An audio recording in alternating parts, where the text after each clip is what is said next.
부동산 4부. 안녕하세요. 한번혜입니다.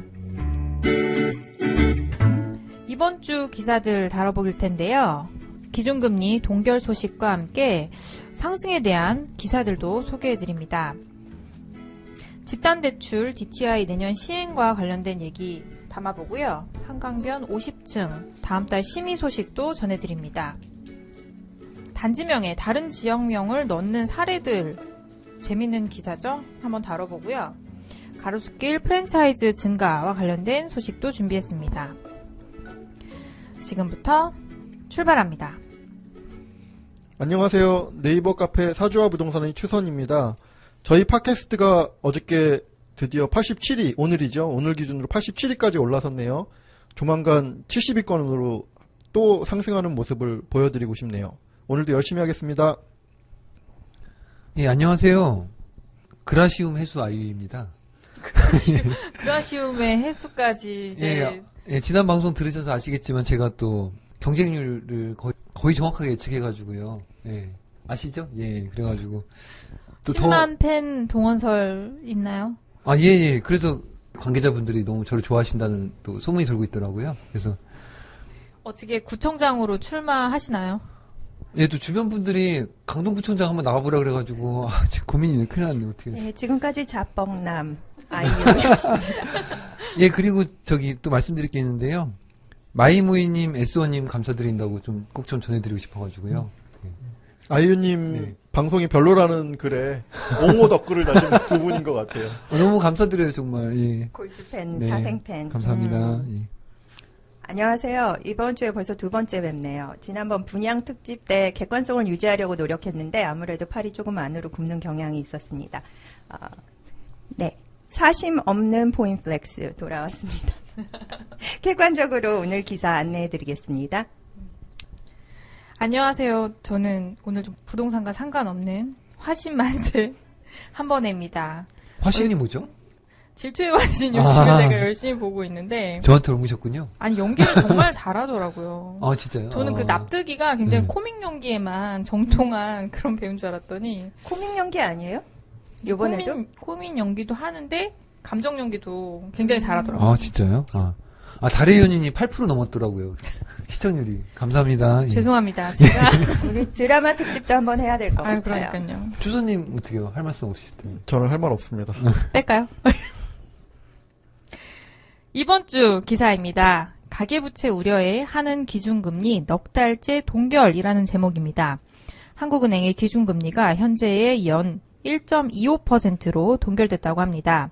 금통위가 기준금리 동결한 것은 무엇보다 급증하는 가계부채에 대한 우려 때문인데요.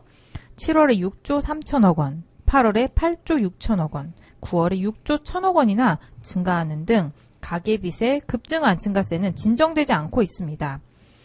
무엇보다 정부가 연달아 내놓는 가계부채 대책에도 급증 추세에 제동이 걸리지 않고 있어 금융위기의 뇌관으로 작용할 수 있다는 우려까지 나오고 있습니다. 현재 미국의 정책 금리 인상 가능성도요. 한은의 기준금리 인하를 어렵게 하는 요소입니다. 미국의 연준 의장을 비롯해서 그 연준과 관련된 인사들이 연내 금리 인상 가능성을 강력하게 시사하고 있어서 미국 금리 인상이 기정사실화되고 있고요. 얼마 전에 한은 총재 같은 경우도 국정감사장에서 미국이 연내 금리를 한 차례 인상할 것으로 보고 있다라고 이제 밝히고 있습니다.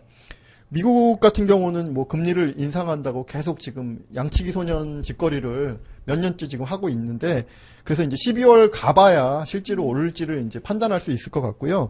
그런데 이제 여러 가지 징조들은 올린다라고 하니까 금리를 인상하게 되면 당연히 이제 그 외국인 투자자금 그 빠져나갈 가능성에 대한 주의, 그리고 우리나라가 가계 부채가 워낙 많다 보니까 가계 대출 를 받으신 분들이 이자가 상승할 이자 부담이 우려되고 있죠. 그런데 이제 또 보면 최근에 지금 소비와 투자, 수출, 고용 등이 총체적으로 지금 너무너무 그 부진을 겪고 있는 상황이거든요. 그런데다가 이게 우연인지 필연인지 모르겠지만 삼성전자 같은 경우도 현재 그 갤럭시 노트 7 네. 그리고 현대자동차 같은 경우도 세타 엔진으로 인해서 리콜 뭐 이런 얘기들이 나오고 있어서 향후 경기 상황에 대한 우려와 함께 오히려 기준금리를 인하해야 된다라는 목소리도 현재 이어지고 있거든요. 그래서 지금 현재 금리를 인상할 것이냐 인하할 것이냐 이거에 대해서 굉장히 많은 고민이 있는 것으로 알고 있어요. 그렇죠. 상황은 사실 인하해야 되는 상황인 것 같긴 한데 가계부채 때문에 상황만으로 보면 뭐 인하를 한 번 내지는 뭐 2번까지도 심지어 해야 되는 상황임에도 불구하고 네. 지금 가계부채에 대한 우려 때문에 저는 근데 뭐 인하를 못 하고 기준금리를 있으니까. 인하한다고 경기나 경제가 활성화될 것 같지는 않고요. 인상하면은 타격은 있을 것 같고요. 그쵸, 그쵸, 그러니까 네. 이게 한 방향으로만 갈 수 있는 거라서. 근데 실제로 미국이 금리를 인상하면 외국인 투자자들 빠져나가죠, 일단. 일단 정부랑 한은이랑 계속 티격티격 하는 게 정부는 한은한테 네가 통화정책 써. 그리고 한은은 정부한테 네가 재정정책 써. 근데 이제 사실 재정정책을 쓰던 통화정책을 쓰던 사실 부동산에는 원래 네. 다 호재거든요. 다 호재로 받아들이고 그렇네요. 있죠, 네. 지금. 그렇네요. 그래서 이게 또 부동산 시장을 더 혼란시키는 그런 요인이 되지 않을까 이런 좀 걱정이 듭니다. 어찌됐건 최근에 이제 부채를 보면요. 부채가 매월 뭐 6조, 7조, 8조 뭐 이런 식으로 월마다 지금 이게 증가할 수 있고 또 이런 증가에 대한 우려 때문에 이제 최근에는 더욱더 이제 강력한 규제를 의논하고 있는 것으로 알고 있어요. 그래서 이게 곧 뭐 나올 가능성이 있는데 저는 한편으로 보면 되게 이제 어처구니가 없는 것들이 뭐냐면 정부에서는 계속 대출이 급증할 경우 대책을 내놓겠다라고 하고 있거든요. 네. 그런데 경우라는 거는 대출이 급증할 수도 있고 안 할 수도 있다라는 걸 전제로 하는 거잖아요. 네. 근데 최근에 가계대출이 왜 급증을 하냐면 집단 대출로 인해서 생깁니다. 그러니까 일반 분양을 받는데 중도금 60% 그 대출이 집단으로 일어나기 때문에 그것 때문에 전체적으로 부채가 증가를 하거든요. 그렇죠. 근데 일반 분양이라는 것이 뭐 어저께 가만히 있다가 갑자기 일반 분양할 계획을 이번 달에 세우는 것이 아니라 몇 년 전부터 계획이 보통 다 되어 있는 것들이고 그런 물량들은 지금 최근에 일반 분양 시장이 좋다 보니 앞으로도 더욱 늘어날 것이라는 거죠. 그렇게 보면은 삼척동자도 가계 대출이 늘어날 거라는 걸 알고 있다라는 거죠. 그럼 선제적으로 가계 대출이 늘었을 때 우리가 대책을 세우겠다가 아니라 가계 대출이 계속해서 꾸준히 늘어날 것이기 때문에 대책을 세워야 된다라는 관점으로 봐야 되는데 아직까지도 가계 대출이 급증하면이라는 전제를 세우고 있다라는 면이 조금 이제 안타까운 부분인 것 같아요. 그리고 대출을 받고 나면은 그걸 갚아야 되니까요. 그 다음에 금리 변동이던 다른 규제가 생기게 되면 그 대출 받은 분들이 진짜 갑자기 불량 대출이라고 그래야 되나요? 신용 불량이 될 수도 있고 리스크가 더 커지니까 애시당초 대출 자체를 어느 정도 제한을 처음부터 해줘야 네. 되는 건데. 그렇죠. 이제 조절을 잘 조절. 해야 되겠죠. 예, 예. 그 집단 대출 DTI 내년 시행은 이따 기사에서 다시 한번 살펴보도록 하겠습니다. 다음은 부동산 경기 좋다. 이런 관점의 기사가 2개가 있네요. 집값 버블 아니다. 단기 급락 가능성 낮아라는 제목입니다. 한국인들에게 부동산 불패 신화에 대한 기억이 강렬하다. 전문가들은 최근 부동산 시장에 단기 과열 양상을 띠고는 있지만 전국적으로 볼 때 버블은 아니다. 버블이라고 하기에는 이르다라고 평가하고 있으며 진단에 참여한 20명 중에 14명이 최근 집값 상승은 버블이 아니다라고 평가했다고 합니다. 기사 내용을 조금 더 보면요. 심교원 건국대 부동산학과 교수님께서는요. 올해 상승률이 높긴 하지만 30년의 연평균 상승률이 3.8%인 걸 감안하면 최근의 상승률은 그렇게 높은 편은 아니다라고 말했다라고 합니다. 국민은행 시세에 따르면요. 9월 말까지 현재 전국 주택 매매 가격은 0.78%가 상승했고요. 서울 지역 같은 경우에는 연초 대비해 한 13.36% 상승했다라고 합니다. 전문가들은 이를 놓고 강남 재건축 시장 등 안전자산으로 평가되는 지역과 나머지 지역이 탈동조화 내지는 양극화가 될 것이라고 예측을 했고요. 이건 뭐 이제 예측이라고 하기보다는 현재 일어나는 상황에 대해서 얘기를 했고요. 부동산 시장 급락 가능성에 대해서는 전문가 20분 중에 단 한 명만이 그렇다라고 말을 했는데요. 다수 의견이 맞을지 소수 의견이 맞을지 결과는 앞을 지켜봐야 될 것 같아요. 이거를 근데 이해가 안 가는 게 왜 30년 연평균 상승률로 계산을 했죠? 30년으로 보는 게 맞나요? 30년 전이면은 우리나라가 경제 성장기 급성장이었던 시기인데 지금이 지금 어찌 보면 성숙시장이라고 그래야 되나? 완전히 그 시장 단계가 다른데 30년을 보는 거는 기간이 너무 대조 기간이 너무 긴 것 같습니다. 저도 기사를 보면서 그런 생각을 했는데요. 30년이면 1985년, 86년 정도 되는 거죠. 네. 이 당시에 경제 성장률이 얼마인지 궁금해서 봤더니 한 13%라고 하나요? 네. 예. 뭐 13% 정도의 경제 성장률을 기록을 했더라고요. 꼭 85년이 아니라도 뭐 계속해서 평균으로 봐도 한 6, 7% 정도의 경제 성장률을 기록하던 과거 30년의 기록을 가지고 현재의 경제 성장률과 맞춰서 아직까지 3.8%가 상승하지 않았기 때문에 버블은 아니다라고 하는 이런 통계가 의미를 가질지에 대해서는 저는 좀 회의적인 측면에서 바라보고 있어요. 저도 기사에서 되게 궁금했던 게 서울 지역 재건축 아파트의 경우에 13%가 넘게 상승한 반면에 평균 상승 매매가가 0.78% 상승했다라고 돼 있네요.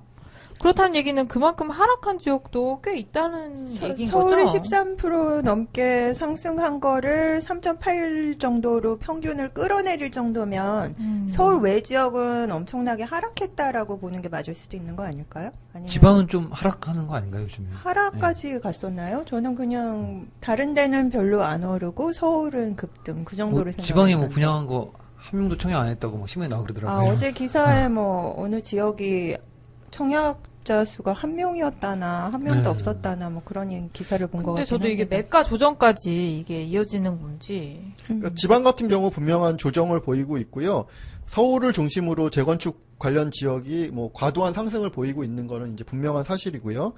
근데 이제 말씀드렸지만 서울 같은 경우도 이제 재건축 아파트가 13.366이라고 하면 우리가 이분 논리대로 하면은 지난 30년 동안의 연평균 상승률 3.8%를 본다라고 해도 지금 13%가 넘게 올랐다고 하면 이거는 어찌됐건 수도권 일부라고 하더라도 이거는 그 해당되는 지역은 분명한 과열 양상이거든요.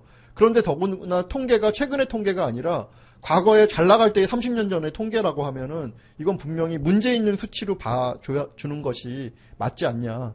저는 오히려 이 기사를 보면서 그런 생각을 했어요. 네, 지역적으로도 전국적으로 볼 때 버블이 아니다라고 그러신 것도 조금 전제 문제가 있는 것 같고요. 지난 30년 연평균 상승률을 비교하신 것도 기간적으로도 문제가 있는 것 같고요. 그럼 다음 기사 한번 보시죠. 서울 아파트 2018년 공급 부족. 경북, 충남은 입주 대란 적신호라는 제목입니다. 서울 아파트는 2018년 공급 부족으로 인해 가격 상승, 경북과 충남은 공급 과잉으로 인해 역전세난 가능성이 있다는 연구 결과가 나왔다고 합니다. 12일 한국건설산업연구원 건사년에 따르면 최근 부동산 114 전국 시도별 입주 물량 자료를 분석한 결과 서울은 2018년까지 전국 시도 중 수요 대비 입주 물량이 가장 크게 줄어들 전망이라고 하네요. 이 자료에 따르면요. 서울의 입주 물량은 올해 2만 4천 가구 정도, 내년에 2만 6천 가구, 그리고 2018년에는 3만 700가구 정도로 총 8만 1천 가구 정도가 예정돼 있다라고 합니다. 이는 2000년대 평균 입주 물량의 3년치 기준으로 보면요. 한 63% 수준에 불과하기 때문에 서울 같은 경우는 2018년에도 공급 부족이다. 이런 얘기를 하고 있고요. 반면에 경북과 충남 지역의 입주 물량은 연평균 입주 물량 3년치의 뭐 2배 이상이 되기 때문에 과잉 공급이다라고 이제 그 기사에서 그렇게 다루고 있습니다. 근데 이 기사도 위의 기사와 마찬가지로요. 일단 나온 곳을 보면 건설산업연구원이에요. 여기 같은 경우는 뭐 일단 누군가의 의견을 대변해주는 역할을 할 가능성이 많기 때문에 자료에 대해서 좀 꼼꼼히 살펴볼 필요가 있는데요. 통계 숫자 자체는 제가 가지고 있는 자료와 크게 다르지 않아요. 그래서 이 통계 자체는 맞는데 문제는 뭐냐면 입주 물량을 최근에 2010년부터 2015년도의 입주 물량과 비교를 한 게 아니라 생산 가능 인구도 계속 늘고 분위기가 좋은 2000년대의 평균 입주 물량을 기준으로 했다라는 게 저는 이게 문제로 보이고요. 가장 최근에 2010년부터 2015년도의 입주 물량을 기준으로 보면요. 평균 2만 가구씩 나왔어요. 그런데 2017년, 18년, 그리고 뭐 19년으로 넘어가면서 아직까지 19년도의 통계는 없지만 약 3만 가구 가까이 늘어나거든요. 그러면은 2010년부터 2015년까지의 평균 입주 물량이 약 2만 세대라고 하면 17년, 18년에 3만 세대라고 하면 약 50%가 증가한 걸로 보는 게 맞거든요. 그래서 첫 번째는 그런 관점에서 볼 수가 있고요. 두 번째는 서울 인근의 외곽 물량을 갖다가 전혀 고려하지 않았다는 거예요. 최근에 역전선 안에 있는 송파나 강동, 강남, 서초 이런 데를 보면 결국 위례나 미사 신도시의 입주 물량이 서울시에 영향을 미친 거거든요. 네. 왜냐하면 서울시 가격이 높아지니까 그걸 못 버티고 위례나 미사 신도시로 이게 옮겨갔다는 얘기거든요. 그만큼 서울 외곽의 입주 물량이 서울 시내에도 영향을 미칠 수가 있는데요. 서울 외곽의 입주 물량을 보면요. 2016년도에 한 3만 8천 세대가 나오는데 2017년부터는 이게 10만 세대, 2018년에는 12만 세대가 서울 외곽 경기도권에서 나오게 돼요. 그러면 서울 시내 자체의 물량도 2만에서 3만으로 약 50%가 증가하고요. 서울 외곽에서는 지금 자료에서 말씀드렸지만 한 3배가량 물량이 17년, 18년도에 증가를 하거든요. 이렇게 본다라고 하면 서울 시내의 물량은 상당한 압박이 예상된다라고 보는 게 저는 그게 그 정설이라고 생각을 해요. 거기다가 지난주에 저희가 말씀드렸지만 오피스텔 자료들도 여기서 다 빠져있죠. 서울 같은 경우는 주택수, 우리나라 같은 경우는 주택수에 오피스텔이 포함이 되지 않는데 세대가 더욱 분화되면서 오피스텔의 수요도 그 계산을 하는 게 맞고요. 최근 오피스텔 1년에 뭐 한 15,000, 2만 세대가량씩 나오고 있기 네. 때문에 이제는 예상에 넣어야 될 그런 시대가 되었죠.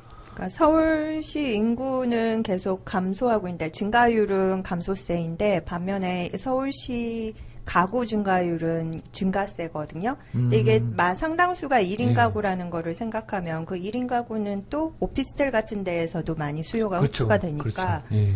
저는 이 두 건의 기사를 보면서 이게 지금 보시면 알겠지만 30년 전 과거의 통계를 갖다가 자꾸 끌어오고 최근의 통계를 갖다 가져올 수 있음에도 자꾸 과거 통계를 기준으로 가져온다라는 거죠. 그러니까 우리가 잘 나갈 때 어떤 그런 기준 통계를 가져와서 물량이 아무 부담 없어. 아직까지 한참 더 나아가.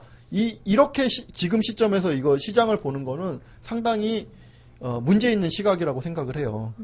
저는 이 기사 보면서 진짜 깜짝 놀랐던 게 추서님 다들 아시겠지만 추서님이 이제 서울시 입주 물량 막 구별로 들어가서 네이버에서 하나씩 막 해서 다 더했잖아요. 그 값이랑 기사 값이랑 거의 똑같아요. 그래서 예. 추서님이 정확하셨다? 그래서 아니요 놀라신 그냥 거예요? 기사에 나온 아니면은- 걸 써도 됐을 텐데 그걸 왜 저거 합산했을까 지금 저 싶더라고요. 칭찬해 주시면 너무 놀랐거든요. 정확해가지고. 칭찬이 아니라 지금 쓸데없는 짓을 했다고. 기사를 갖다 쓰면 되지 왜 거기 가서 그걸 하나씩 다 더했냐. 500개 미만이에요. 오차가. 예. 네. 1년 입주 물량을 저 같은 경우는 구별로 이거를 다 그 네이버에 일일이. 하나하나씩 들어가서 그 100세대 이상을 갖다가 다 더한 적이 있는데 여기 나왔던 통계랑 아주 근사치에 접근을 하더라고요. 그리고 추서님이 또 합산할 때 오차가 없었다. 그건 합산은 제가 하는 게 아니라 엑셀이 하죠. 아니 엑셀을 칠 때 숫자를 칠 때 오차가 없었다. 네이버에서 그런 정보를 좀 통계 화면을 좀 만들어줬으면 좋겠어요. 그러니까요. 그걸 다 수작 업으로 하게. 그리고 새로 지어지는 새로 공급되는 아파트들은 사실 집값이 가치가 훨씬 상승한 아파트들이잖아요. 짓기 전에 주택이 예를 들어 2억이었다 그러면은 이게 건축되고 난 다음에는 3억이 될 수도 있고 예. 한 1.5배 정도 된다라고 치면 예전에는 예를 들면 10억이면 한 채당 2억이면 5개를 살 수 있었지만 새로 지어지는 아파트는 3개 반을 밖에 못 사는 거죠.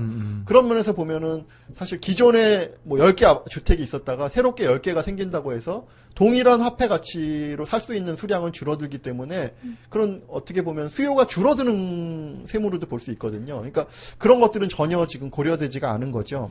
그러니까 매수 의향이 있는 사람이거나 아니면 세입자가 될 사람이거나 가처분 소득이나 아니면은 DSR 체제에서 대출 가능 금액은 정해져 있는데 정해진 금액을 갖고서는 살 수 있는 게 결국은 줄어드니까요.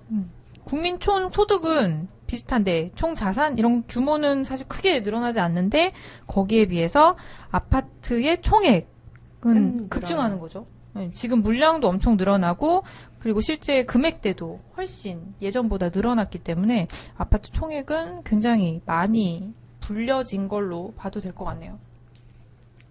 이번에는 규제 쪽 뉴스 살펴보겠습니다. 분양권 웃돈 노린 핫머니 철퇴.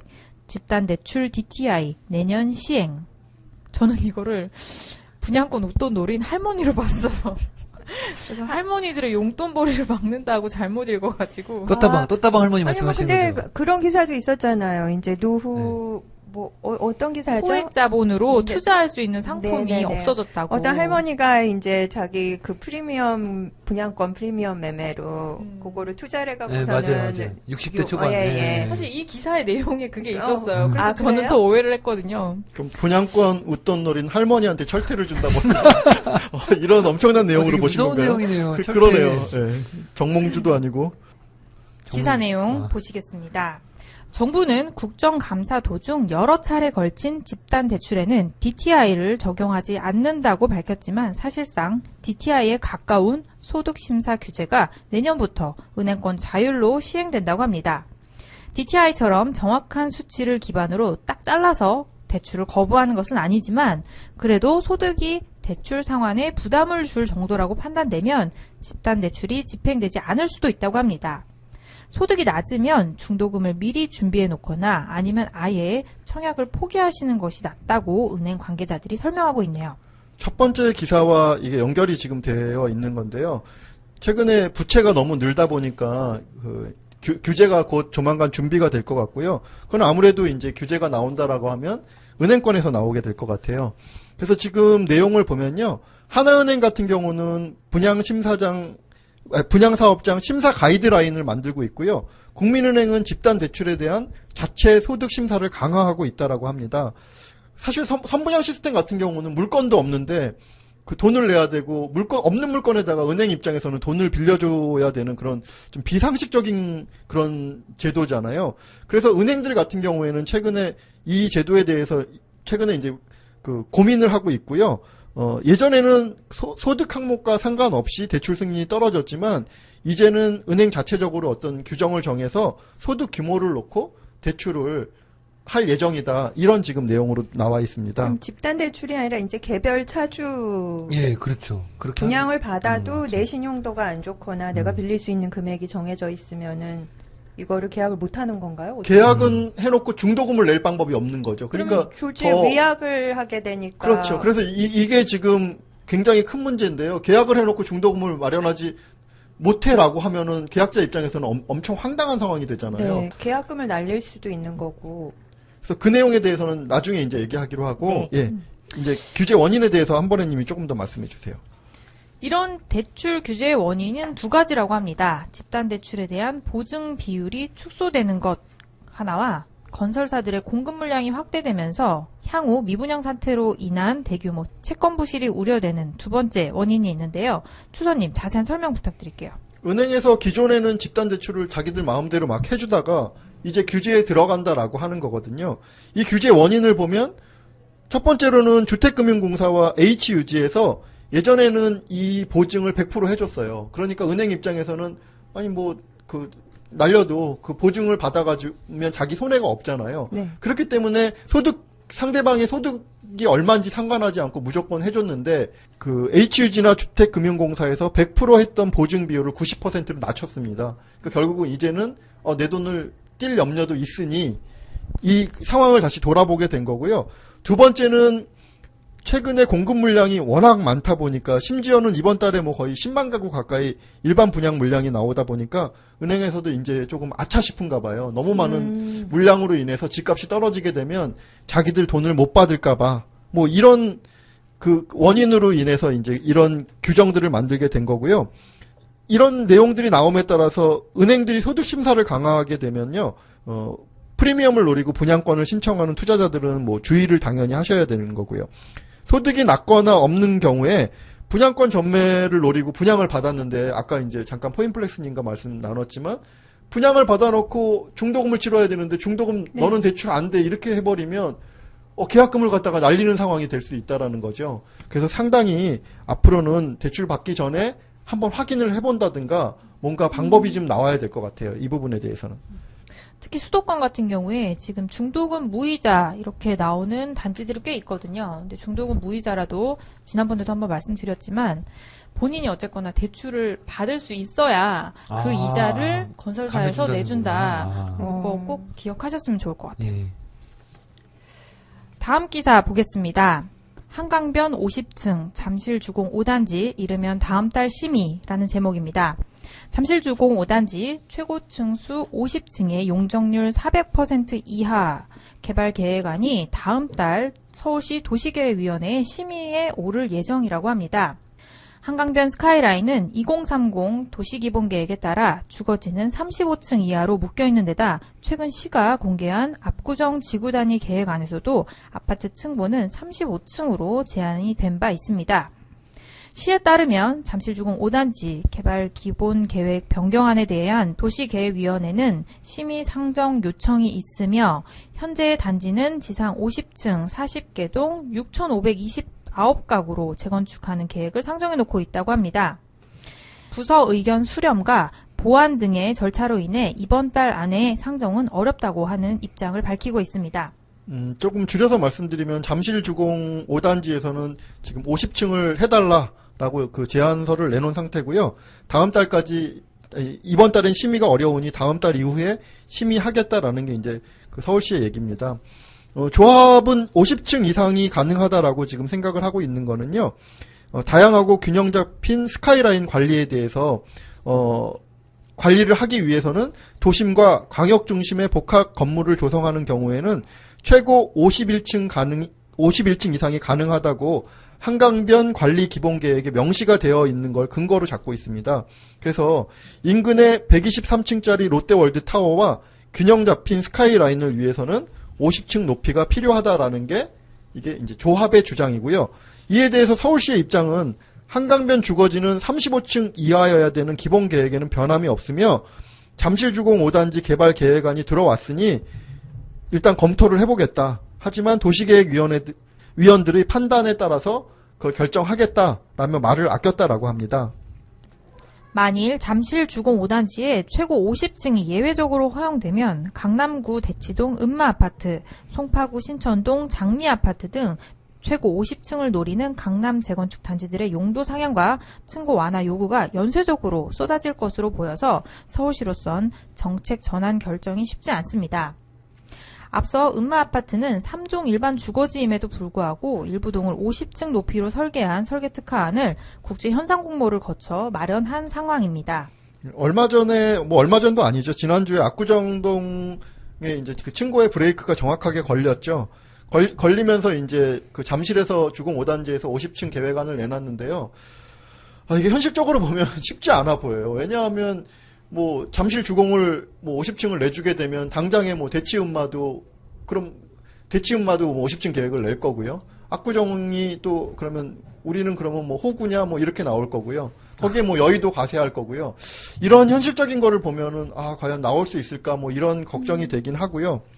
잠실과 여의도는 네, 자기네 주장은 우리는 광역 중심이니까. 네.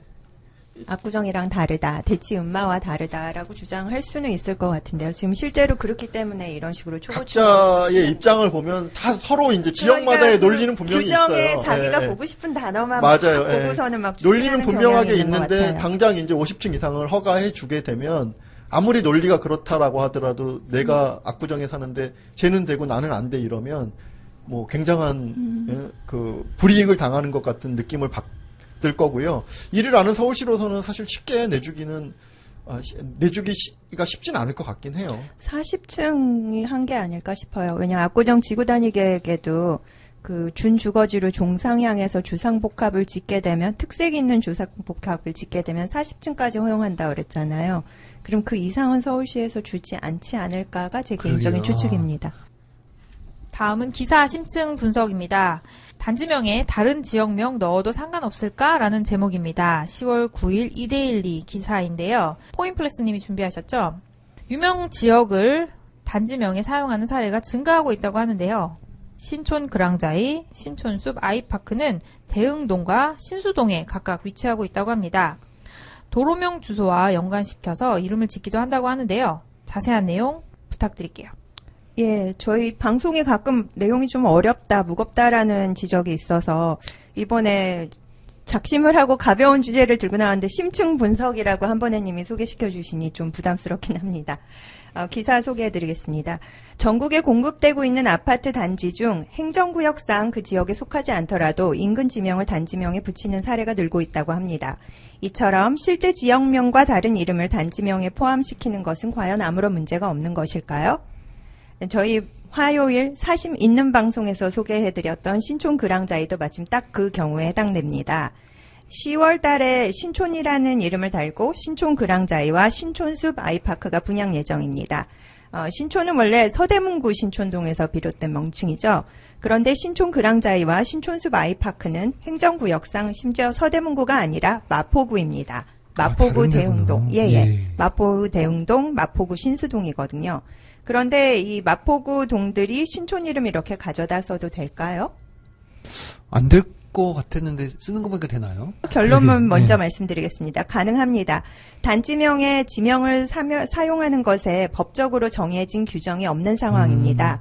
따라서 앞으로 법적인 분쟁이 일어나지 않는 이상, 즉 누군가가 소송을 제기하지 않는 이상 인근 지역 중 유명 지역 장소명을 자기 단지명에 붙이는 트렌드는 계속될 것으로 전망됩니다. 그런데 뭐 굳이 다른 단지에 이렇게 뭐 변호사를 써서 소를 제기하고 그런 일을 할 사람은 별로 없는 것 같으니까요. 실제로 법적인 분쟁이 일어날 가능성은 작은 것 같습니다. 경우에 따라서는 도로명 주소를 이용하기도 합니다. 신촌이란 이름을 쓰는 또 다른 단지가 있어요. 지난해 대림에서 분양한 이편한 세상 신촌이 있습니다. 여긴 과연 어느 동네일까요? 부가연동이요. 네, 맞습니다. 부가연동인데 왜 여긴 또 왜 네. 신촌을 쓰지 잘 아실 거예요. 네. 대림 관계자 말로는 신촌과 다소 거리가 있지만 신촌로 대로변에 들어서는 단지라는 점을 부각하기 위해 이런 이름을 쓰기로 했다고 합니다. 아니 그러면 예를 들어서 그 왜 얼마 전에 흑석동에 분양한 아크로 리버 하임이 흑석인데 그걸 그럼 그냥 예지만 반포 아크로 리버 하임이라고 해도 뭐 특별히 문제될 건 없는 건가요? 반포 주민들이나 아니면은 그러니까 반포가 서초구죠. 서초구청에서 네, 그렇죠. 뭐 문제를 제기해 갖고 소를 제기하지 않는 이상 사실 그거에 대해서 뭐라고 특별히 뭐라고 할 건 네네, 아니다. 없는 거죠. 아, 그렇군요. 뭐 제주도에서 반포 아크로 리버하임 하고서는 분양을 하더라도 심지어 누군가가 문제를 삼지 않으면 네. 아 그렇군요. 네. 그리고 이런 게 사실 잠원 지역도 만만치 않죠. 반포라는 이름이 워낙 잘 팔린다고 생각하다 보니까 최근 잠원동에 분양한 아파트들은 앞다투어 신반포라는 지역명을 네이밍에 쓰고 있습니다. 신반포 리오센트 이거 조금 이 이름도 생소하죠. 여기는 신반포도 아니고요. 그리고 리오가 강을 의미하는데 강도 아니고요. 강 쪽이기는 하지만 길 하나 건너야 합니다. 그리고 센트가 중심이라는 의미인데 뭐 강중심은 더더욱 아니고 잠원동 중심도 아니고요. 그러니까 신반포 리오센트라고 끌어다 썼고. 제가 여기 좋은 이름 하나 생각난 거 있는데요. 어떤 거요? 리오센트 가로수길. 아까 거부당해가지고 말하는 그 댓글에 보면 네네. 그 아이유님이 흐름을 자꾸 끊는다라고 하는 그런 댓글이 네, 있는데 저도 지금 머리가 갑자기 하얗게 그 댓글이 멍해져갖고 생각나네요. 네. 이걸 어떻게 해야 될지 막 이런 생각을 했습니다. 마이모이님 감사합니다. 예. 이름 혼돈의 시대를 연 신반포자이. 여기 잠원동인데 신반포라 그래서 처음에 분양할 때 뜨아했습니다. 물론 뭐 반포자이가 더 뜨아이기는 했죠. 왜냐하면 반포는 통상적으로 구반포 지역을 지칭하는 말이었는데 10여 년 전에 갑자기 신반포 지역에 재건축을 하면서 반포자이라고 이름을 붙여버렸죠. 인근 지하철역도 반포역이라고 이름이 붙었고요. 그리고 모두가 2년간 레미안 잠원이라고 알고 있던 막상 분양 직전에 이름을 바꿔버린 레미안 신반포 팰리스. 여기는 아직도 입에 잘 안 붙는 것 같아요. 그쪽도 위치적으로 신반포는 아니거든요. 그래도 뭐 잠원동이네 신반포네 다 비슷하다라고 말한다면은 할 말이 없습니다. 안 그래도 아파트 이름들이 난해해서 이름만 듣고 시어머니가 찾아올 수 있겠네, 못 찾아오겠네 다들 농담하고 그러고 있는 판인데요.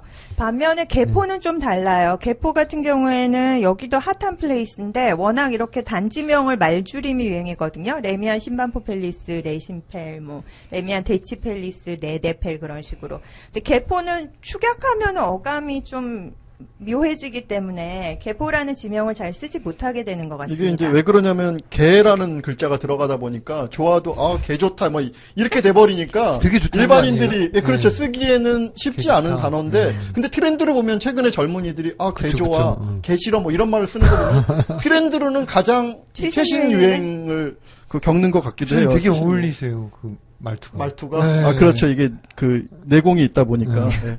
시대를 뛰어넘는 그런. 그래서 개포에 지금 2단지, 3단지 분양했는데 개포란 이름은 과감하게 버리고 개포가 핫한 키워드임에도 불구하고 레미안 블레스티지, 뭐 DH, 아너힐스 이런 식으로 네이밍을 했습니다. 예. 그러나 저러나 레미안 블레스티지가 분양권 전매가 풀렸죠. 예, 분양권이 4월 11일이 분양일이었죠. 그래갖고서는 그 기준일로부터 6개월이 지나서 전매가 풀려갖고 합법적인 분양권 전매 계약이 가능하게 됐습니다. 그런데 지금 당장 파시는 분들도 있고 기존에 이제 매매하신 분은 설마 불법적으로 하신 분은 없겠죠? 예. 있긴 있을걸요? 없다 치고 없다 치고. 예, 그게 좋네요. 그래, 하지만 지금 당장 파실 분도 있지만 세금 때문에 세금이 좀 더 줄어드는 거를 바라고 1년까지 보유하고 팔려는 매물도 있을 것으로 생각이 됩니다. 게다가 또 업계에서 다운 계약서 안 하겠다고 이렇게 왜요? 뭘 왜 불법이니까 아. 안 하는 게 당연하죠. 많이 하던 거 아닌가요? 예, 중개업소들이 이제 선언을 했다는 것 같더라고요. 그래요? 좋네요. 예. 합법적으로 자꾸 이렇게. 구청에서 단속이 나와서 영업 자체가 불가능해서 오히려 그게 더 마이너스라고 합니다. 그 불법을 하는 것보다 그죠? 네네. 안 하는 게 낫다. 준법하는 게 오히려 실제로 영업하는데 낫겠다라고 현명한 좋네요. 판단을 한 것 네. 같습니다. 이게 그런데 그 세금이 계속 보유 기간별로 분양권도 바뀌는 거로 알고 있거든요. 추서님 이거 세금이 어떻게 바뀌어지는지 설명해 주시겠어요? 네, 분양권 같은 경우에는요, 1년 이내에 매도를 하시게 되면, 양도세가 50%가 나와요. 1년 이내요? 네, 1년 이내에 파시면 50%가 나오고, 거기에 이제 양도세의 10%가 또 이제 주민세로 나오게 되거든요. 그래서 1년 이내에 파시면 총 55%의 세금을 내시니까, 양도 차익이 1억이라고 해도 5,500만 원의 세금이 나가게 되니까 이거 만만치 않고요. 4,500만 만 내 손에 쥐게 되죠. 그리고 1년에서 2년 사이는 40%에 4%에서 44%의 세금을 내시고요. 2년이 지나면 보통 이제 입주가 3년 이내에 되기 때문에 네. 2년이 지나고 입주하기 전까지 일반 과세로 전환이 됩니다. 일반 과세율은 훨씬 작죠, 44%보다. 그렇죠. 6에서 뭐 구간에 따라서 6에서 한 38% 정도니까 1억 기준으로 보면 평균 한 22% 정도 나오더라고요. 제가 전에 한번 계산을 해봤었는데. 네네. 네. 그리고 네네. 일반 과세 기간이 계속되는 게 아니잖아요, 근데. 그렇죠. 이제 등기를 하게 되면 다시 또 이게 40%로 늘어나요, 세금이. 취등록세도 1년 들고요. 동안. 예. 그러니까 이제 매도하는 시점을 결정을 할 때는 분양권을 매도하는 시점을 제가 많이 권해드리는 거는 2년 이후. 그거는 이제 일반 과세로 전환되는 시점을 말하고요. 그리고 입주 전. 입주 전은 왜냐하면 최근에 이제 그 매매 패턴은 이자 같은 경우를 매수인이 안게 되고 그리고 이제 등기를 하게 되면 취등록세도 또 요새는 뭐 9억 이상 아파트 같은 경우는 만만치 않게 나오잖아요. 그 비용이 들어가기 전에 매도를 하게 되면 일반 과세로 매도를 할 수가 있거든요. 그리고 등기비나 이자도 매수인한테 넘길 수가 있으니까 매도 시점으로는 그냥 2년 후 그리고 입주하기 전까지가 분양권을 가지신 분으로서는 가장 절세를 할 수 있는 방법일 것 같아요. 근데 이게 또 단지마다 좀 다릅니다. 아리부 같은 경우에는 입주까지가 2년이 채 안 돼요. 그렇죠. 이제 분양이 좀 늦어져서. 네네네. 근데 이제 또 레미안 블레스티지 같은 경우에는 또 공기가 길어서 또 한 2년 한 6개월 요렇게 또 남아 있거든요. 그런 차이가 좀 있더라고요. 레미안 블레스티지 같은 경우에는 그럼 그냥 이론적으로만 보면은 1년 반 후에 매매하는 게 세금적으로는 가장 유리하고 다만 1년 반 후에 시장 상황이 또 어떻게 지금 될지 1년 반이라고 하신 건 앞에 전매 제한 기간 6개월을 합해서 말씀하신 거죠? 네, 그렇죠. 좀 헷갈릴 수 있으니까요. 네네. 하여튼 분양 시점부터 지금 당장 파시면은 2년, 네. 세금을 55%를 그렇죠. 내셔야 되는 거고 네네. 지금부터 6개월 후에 파시게 되면 세금을 44% 내시는 거고 그렇죠. 1년 반 후에 파시게 되면은 이제 일반 과세로 전환이 되는 거죠. 네네 10% 미만으로 가게 되는데 1년 반 후에 시장 상황이 여전히 좋아서 잘 팔릴지는 또 별개 이슈라는 거. 정정하겠습니다. 2년 10개월이네요. 2년 예. 분양부터 입주까지 2년 10개월이네요. 길네요. 네네. 레미안 블레스티지. 안 그래도 그 조합원 유상 옵션 안내 책자가 지금 계속 배송되고 있는 것 같던데 받으신 분들이 다 뭐 기가 막혀 하고 계시더라고요. 이게 어떻게 된 거죠? 59제곱미터의 경우에는 안방 북박이장이 310만 원, 천장용 에어컨 방 하나에 추가하는 게 180만 원, 수입 수전으로 교체하는데 208만 원, 거실 등을 바리솔로 교체하는데 79만 원이라고 하고요. 제가 지금 잠깐만요. 이게 지금 잘 이해가 안 가서 그러는데 수압 수전이라고 하시면은 지금 수입이요. 수도꼭지를 수입. 말해요. 수도꼭지. 근데 수도꼭지가 208만 원이라는 건가요? 몇 개를 가는데 도대체? 화장실에 화장실 있는 두 개랑 수도꼭지랑 부엌? 이제 부엌. 근데 208만 원인 거예요. 와, 208만 원이면 부엌을 할 수 있지 않나요? 그러니까 너무 비싼 것 같아요. 24평 부엌은 비싸지 않은 부엌도 심지어 할 수 있는 지금 걸로 알고 있는데 200만 원. 너무 깜짝 놀랐네. 나머지도 말씀해 주세요. 34평은 더 놀라실 거예요. 북박이장 하는데 380만 원. 방 수입 하나? 안방 북박이장 하는데 380만 원. 예. 네. 이거 미스터룸은 별도라고 합니다. 수입 수전을 하는데 248만 원. 거실 등 바리솔 교체에 67만 원이라고 하네요. 주문도 비싸다고 컴플레인이 많았던 것 같아요. 한 200 몇십만 원 했던 것 같아요. 네. 시세 요즘 뭐 한샘 중문 같은 거 120만 원이면 하는 것 같은데 아닌가요? 그게 뭐 철제라 조금 더 비싸다고는 하는데요. 아. 그리고 이제 매립형으로 뭐 시공이 돼서 약간의 차이는 있다고 하는데요. 저도 이제 요건 인테리어에 한번 물어봐야 될 것 같습니다. 시세대로 다 받고 더 받는 것 같기도 한데요. 근데 아파트 재건축 때 이렇게 옵션을 선택하면 그 가격이 아파트 가격에 합산돼서 취득세가 부과되잖아요. 세금도 더 내야 되는데. 그렇죠. 이게 9억 이상이기 때문에 3.3%의 취득세도 별도 부과됩니다. 물론 조합원 거기 때문에 조금씩 다르긴 해요. 개포 2가 고급화된 단지고 좋은 단지이면은 분명한데 아무리 그렇다고 쳐도 지금 나와 있는 이런 옵션들, 유상 옵션들 가격은, 뭐, 정상적인 상식으로는 조금 이해하기 어렵긴 하네요. 이게 다른 단지랑 다르게 일반 분양은 이게 다 기본 옵션이라고 해요. 일반 분양은. 네. 그럼 지금 이거는 현제 그러면은 조합원 거 조합원들 거라고 대상이군요. 합니다. 그리고 보통 조합원들도 뭐 가전제품이나 이런 거를 제공을 안 하는 게 아니라 가전제품이 있는데 그걸 업그레이드 하려면 비용이 이만큼 들어간다 뭐 이런 얘기라고 해요. 업그레이드 비용이 아니라 신품을 사는 비용이 들어가는 것 그쵸. 같은데요. 이거 소비자가를 주고 사실 가전은 저희 할인 많이 받잖아요. 네. 가전을 소비자가를 주고 사는 그런 느낌이 드네요. 시쳇말이라 그러나요? 막말로 잡은 고기에는 밥을 주지 않는다라는 표현이 생각나는데요. 맞아요. 정말요. 예. 조합원들 어떡합니까? 심심한 위로의 말씀을. 예, 안 그래도 며칠 전 그 잡은 고기에 밥을 주지 않는 비슷한 기사를 본 적이 있습니다. 아크로 리버파크도 그런 기사가 났었죠. 뭐 10억대 새 아파트의 곰팡이가 반포 아크로 리버파크 입주자 뿔났다. 그런 기사가 비즈 조선에 떴었는데요. 이게 시공하자가 잘 보수가 되지 않고 있어서 입주가 계속 미루어지고 있는 입주 예정자분께서 드디어 뿔이 나갖고선 기사를 제보하신 것 같더라고요. 이 CS 센터에 문의한 지 한 달이 넘었는데도 계속 조금만 기다려달라는 말만 되풀이하고 있대요. 근데 10월 말이 여기가 입주 지정 마감일이죠. 입주 지정 마감일. 그때까지 입주해야 되는 걸로 일단 알고 있는데, 그래서 입주자 카페에 안 그래도 그동안 하자 보수 관련 불만글이 계속 올라왔거든요. 뭐 천정 공사가 마무리가 안 돼서 구멍이 나 있다는 둥, 벽에 곰팡이가 피었다는 둥, 뭐 사전 점검 때 메모해놨던 게 전산 입력이 안 돼서 하나도 처리가 안 되었다는 둥. 이런 거에 대해서 이런 불평에 대해서 대림 관계자 말로는 이 단지가 워낙 고급 단지라서 집집마다 옵션도 많고 옵션도 다 다르고 수입자재도 많아서 자재 수급에도 시간이 오래 걸린다고 기다려달라고 최선을 다하겠다. 그런 멘트를 했나 보더라고요.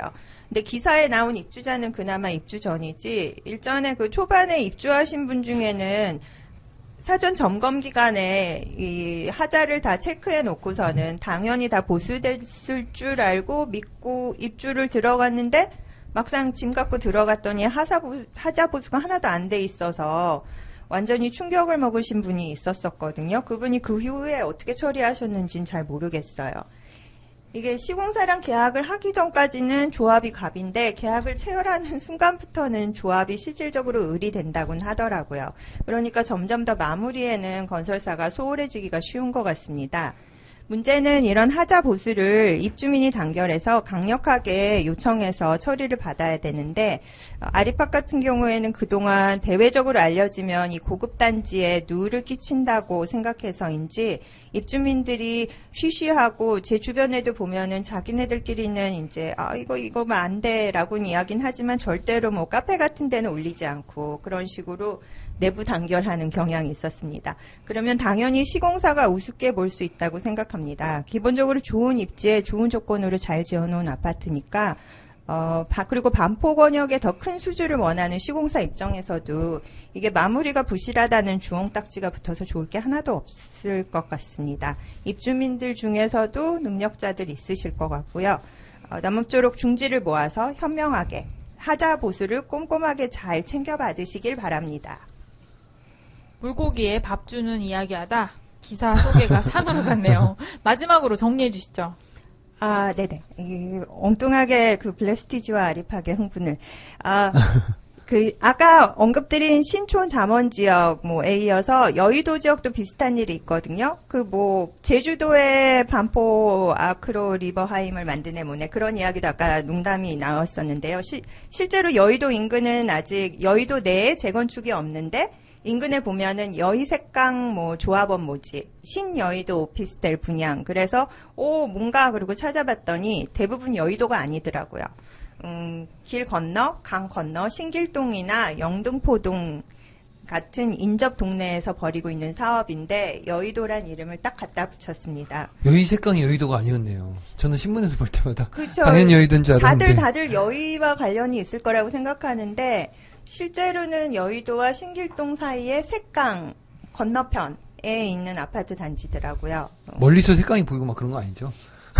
가봐야 알 것 같습니다. 그리고 그거는 지역주택조합이라서 사실 투자를 고려하시는 분들도 있었는데 좀 꼼꼼하게 앞뒤를 잘 따져보시는 게 맞을 것 같아요. 분양 받으시는 사람 입장에서는 정말 이름만 보고 선택을 했다가는 나중에 전혀 엉뚱하게 다른 동네 가서 물건을 찾게 되는 그런 상황이 생길 수도 있을 것 같아요. 예, 워낙 분양 시장도 핫하고 요즘 다 인터넷으로 하잖아요. 그러다 보니까 이게 뭐가 어디 있는지 단지명이 뭔지도 제대로 모르고 일단 이거 핫한 플레이스인데 그러고서는 일단 찍고 청약부터 하시는 분들이 꼭 계시고 또 생각보다 많이 계시더라고요. 이 청약하시기 전에 최소한 이게 어느 지역인지 지도에서라도 한번 다시 확인해 보시고 결정을 하시면 좋을 것 같습니다. 네, 모델하우스는 안 가보더라도 그쵸. 지도에서 위치 확인 정도는 꼭 해보시기 바랍니다. 기본입니다. 그렇죠. 예. 다음 기사 아유님이 준비하셨습니다. 가로수길 프랜차이즈 7년 새 30개에서 225개로 증가라는 제목입니다. 젠트리피케이션은 홍대, 성수동, 경리단길, 연남동 등 동네가 뜨면서 기존에 그곳에 있던 원주민이 밀려나는 현상을 말한다고 합니다. 아유님, 이 젠트리피케이션 현상에 관해서 이태원 경리단길, 강남 가로수길 등 핫플레이스 지역에 대한 연구, 인터뷰 내용 담긴 프레시안 기사 소개 부탁드릴게요. 예, 이 기사는 논문을 좀 바탕으로 하고 있고요. 그 논문은 이제 서울시 상업가로의 변천 과정에 관한 연구라는 논문인데요. 강남 가로수길, 경리단길 등의 주요 건물이랑 도로를 분석해서 상권의 형성, 활성화 등 변천사를 살펴본 논문입니다. 굉장히 예. 학구적인. 너무 댓글들을 보고 제가 이제 좀 열심히 해보려고 기사를 좀 준비했는데 이게 좀 어렵긴 하더라고요. 그래서 학구적이니까 왠지 재미없을 것 같아요. 예, 재미는 없을 수 있고요. 근데 좀 내용들이 신기한 그런 인사이트들이 있어서 제가 추천을 좀 해드리고 저 지금 싶었습니다. 딱 아직 하지도 않으셨지만 어떤 느낌이 드냐면 왜 노래방에서 신나게 누가 노래 분위기 짝짝짝 뛰어났더니 마지막에, 다음 사람이 마지막에. 애국가나 에델바이스 같은 거 불러갖고 죽여놓는 그런 상황? 일단은 이 내용에 네. 숫자가 좀 눈에 띄는데요. 네네, 그 숫자는 좀 이제 제가 줄여서 얘기 드릴 건데요. 네. 일단 보시면 많이들 들으셨겠지만 이제 가로수길 같은 경우 보시면 최근에 임대료가 한 5년 비교해 보면 한 3배에서 6배까지 뛰었다고 하더라고요. 그리고 이제 또 압구정 로데오 거리 사례가 나오는데 거기 같은 경우는 이제 대기업에서 막 임대료를 들어오거나 아니면 건물을 사거나 그런 식으로 해가지고 대기업이 유입되면서 이제 소자본 창업자들 어떻게 보면 추선님 같은 분들이 자리를 잃었다고 하더라고요. 예. 아니 근데 지금 보내주신 자료를 보니까 예, 예. 기존 임차료보다도 3배가량의 임차료를 내고 대기업에서 들어왔다는 내용이 있네요. 아, 예, 예, 그렇죠. 예. 어마어마하네요. 아무래도 이제 자본이 많으니까 이런 게 가능하지 않을까 싶고요. 예. 근데 로데오 거리 요즘 누가 가나요? 저는 안 간 지 꽤 됐습니다만. 가로수길은 가죠. 아니, 로데오 로데오 거리도 거리는, 있어요. 로데오 예, 거리는 예. 가로수길보다 먼저 떴다가, 그쵸. 예. 저도 뭐 최근에 또 임장하러 가봤는데 많이 네. 좀, 다시 아니요. 많이 좀 이렇게, 가라앉았나요? 네, 가라앉아있더라고요. 예. 저는 혹시 그동안에 다시 부활했나. 아니, 확실히 가로수길이 막 시끌벅적하고, 로데오 거리는 좀 굉장히 차분한 느낌을 받았고요. 네. 예. 구체적으로 소자본이 밀려나고 대기업이 들어왔다는 수치 혹은 통계 있나요? 예, 실제로 가로수길 같은 경우는요, 프랜차이즈 업종 개수가 2007년에 30개에서 2014년에 225개로 8배 가까이 증가했다고 하더라고요. 이런 프랜차이즈가 자꾸 들어오는 이유는 뭘까요? 예, 건물주가 이제 아무래도, 대기업을 선호하게 되는 거고요. 또 이와 관련해서 조사 내용이 있는데 뭐냐면, 경리단길 경우를 봤을 때, 2012년 이후에 36개 건물이 이제 거래가 됐다고 하더라고요. 근데 이제 그 중에 건물주가 이제 해당 건물에 거주하는 경우가 1개에 불과해서 나머지 35개가 투자 목적의 매입이 아닐까 이제 분석을 하고 있습니다. 지역 상권이 커지면서 그에 따른 투자 목적의 자본도 유입되는 것 같네요. 성수동길, 가로수길, 경리단길 등 소위 뜨는 지역의 공통적인 특징은 뭘까요? 예. 부티킹이라는 현상인데요. 혹시 들어보셨나요? 부티킹? 그게 뭔가요? 아니, 추선님 일단 부킹? 영어시니까 뭐 영어 왜 나는 영어 불편하시죠? 모를 것 같아? 좀 불편하실까봐 혹시. 예, 부티킹은 이게 현상인데요. 개성적인 점포들을 돌아다니며 구매하는 행위라는 어떤 최근 소비자의 트렌드를 말하는 단어라고 하더라고요. 무슨 그냥 프랜차이즈 호텔이 아니라 부티크 호텔 찾아가듯이 특색 그렇죠. 있는 경험을 그렇죠. 원하는 거군요. 예, 개성이 이제 강한 그런 네. 성향이고요. 사실 소비자들이 이제 값싼 백다방을 이제 좋아할 수도 있겠지만 한편으로는 이제 고급스럽고 자기만의 것을 이제 원하는 성향 이런 걸 이제 구별짓기라고 또 말을 붙여서 부르더라고요. 그래서 이게 바로 최근에 뜨는 지역의 가장 중요하면서 첫 번째 특성이라고 이제 분석을 하였습니다. 그럼 이런 젠트리피케이션이 빠른 속도로 일어나는 이유, 우리나라만 이런 건가요? 굳이 예. 우리나라 이렇게 빨리 일어나는 이유가 뭘까요? 예, 이 부분이 되게 저도 읽어보고 좋았는데요. 이제 이 논문에서는 크게 3가지 이유로 분석을 했는데요. 첫 번째가 소셜 네트워크, 소셜 미디어가 이제 엄청 발달했기 때문에 맛집이 이제 SNS에 이제 뜨면은 그거를 이제 인터넷 검색해서 뭐 아무나 접근할 수 있게 그게 이제 우리나라가 좀 빠르기 때문에 이게 이제 젠트리피케이션을 좀 가속화하는 큰 이유라고 보고 있고요. 굉장히 예. 독특한 해석이네요. 그러니까 SNS나 카톡 예. 같은 게 발달이 되어 있기 때문에 그렇죠. 예. 한번 동네가 뜨기 시작하면 아주 빠른 속도로 예. 이게 퍼져나간다. 진짜 그 뜻이네요. 그냥 올리면 바로 검색이 되니까요. 한번 예. 생각해 볼 만한 주제인 것 같아요. 예, 예. 네. 예, 그 다음 이유로는 이제 많이들 잘 아시는 내용일 텐데요. 두 번째로는 이제 저금리로 인해서 자금들이 이제 부동산으로 몰리는 거, 이건 다 아실 것 같고요. 또 마지막 요인도 이제 다 아시는 내용일 텐데, 청년 실업이죠. 그러니까 청년들이 이제 피고용인으로 자리 잡기 힘드니까 자영업으로 뛰어들면서 이제 자영업자들이 이제 장사를 해야 되니까 이제 임대가 필요하고 뭐 이런 현상이 좀 가속화되는 거라고 이제 보고 있더라고요. 한마디로 취직이 안 돼서 장사한다는 그 뜻이네요. 청년들이. 그렇죠. 아, 안타깝네요. 네. 그리고 이제 건물주의 욕망도 사실은 이제 젠트리피케이션을 이제 가속화하는 요인이라는 일반 사람들의 지적도 있는데 추선님 이거 어떻게 생각하세요? 저는 지금 기사나 이런 거 보면 상당수 언론들은 그 건물주가 잘못했다고 지적을 해요. 근데 입장을 바꿔서 조금만 생각을 해보면 내가 월세를 200 받고 있는데 누가 와서 뭐 500만 원을 준대요. 그러면 근데 내가 건물주 입장에서 나는 내 세입자들이 이런 어떤 독특한 세입자들을 유지하고 싶어. 그러니까 난 500만 원 안 받고 200만 원만 받을게라고 할 수 있는 건물주가 현실적으로 있는지 저는 그게 이제 없겠죠. 의문이 생기고요. 그래서 이런 원인이 단순하게 건물주의 문제만은 아니라고 저는 생각이 돼요. 그럼 대기업의 문제일까요? 시세가 200인데 내가 500 줄게. 그러고서는 밀어내고서는 들어올 수 있는 자본력과 대기업도 약간 실행력을 상도가 가진? 없는 거 아닌가요? 그런 거는 좀? 근데 또 대기업 입장에서 보면 그게 손해가 아니거든요. 왜냐하면 그 사람들은 어차피 대규모 광고비가 책정되어 그렇죠, 있고 그렇죠. 월세를 그 안에서. 더 낸다고 해도 많은 사람이 다니는 자리에다가 그렇죠, 그렇죠. 광고판을 붙이는 것만 해도 사실은 돈이죠. 이득이거든요. 그러니까 이게 어떤 누구 뭐 대기업 내지는 건물주 내지는 임차인 누구 하나의 잘못으로 그 몰아가는 것은 좀 아닌 것 같고요. 문제는 뭐냐면 이게 문제가 일으키는 거는 이게 변화가 너무 빠르다 보니까 그렇죠. 그걸 예. 못 따라가는 거죠, 다. 예, 예. 네, 그게 이제 그 가장 큰 원인인 것 같아요. 임대차 보호법으로 5년 동안 보장해주는 그런 제도가 있기는 하지만 사실적으로 건물 리모델링을 이유로 세입자를 중도에 계약 해지를 할 수 있는 그런 빠져나갈 구멍이 있죠. 예, 그런 것들이 좀 많이 있죠. 그 예. 리모델링 조건 자체가 없어져야 될 것 같습니다. 왜냐하면은 그 계약이 끝나고 나서 나가는 거나, 그러니까 리모델링, 제가 보기에는, 그러니까 그 상가를 재건축, 무너뜨리고 다시 짓게 되는 경우에는 내보낼 수가 있게 하되, 리모델링 한다는 이유로 내보낼 수는 없게 해야 될 것 같아요. 왜냐하면 리모델링 우리가 생각하면 막 골조를 다 바꾸고 그러는 거일 것 같지만, 실제로 상가 리모델링 같은 경우에는 거의 인테리어 다시 하는 수준을 하면서 그걸 리모델링이라고 이름만 붙이면 리모델링으로 해석이 되는 것 같더라고요. 그렇죠. 예.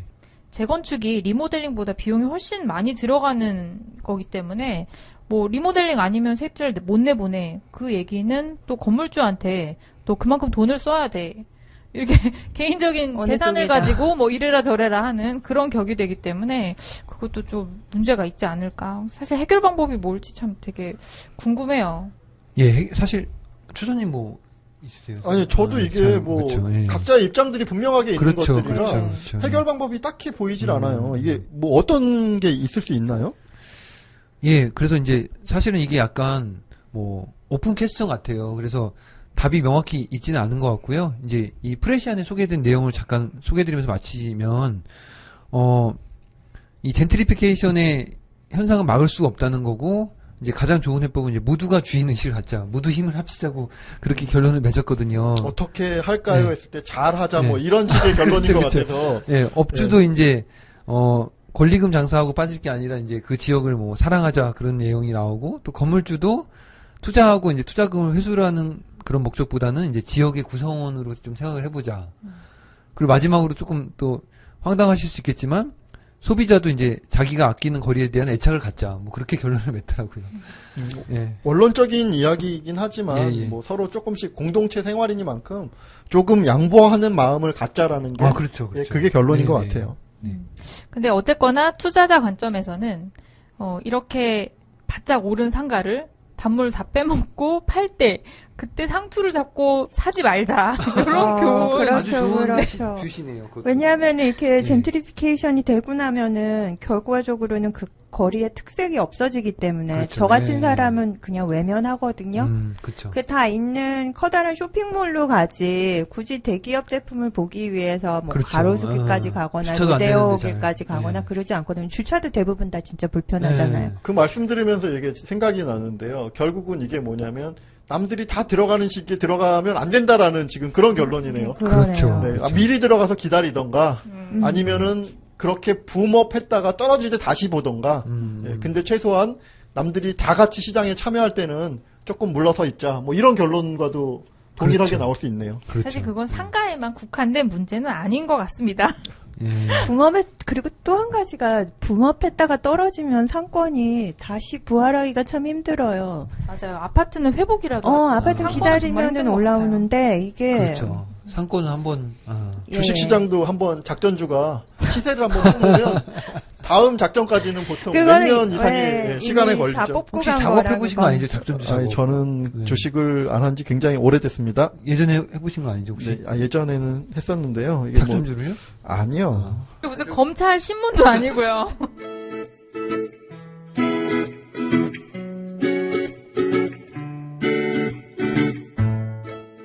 팟빵 게시판과 네이버 카페 사주와 부동산에 방송 후기 올려주세요. 오늘도 현명한 투자자를 응원합니다. 부동산 사부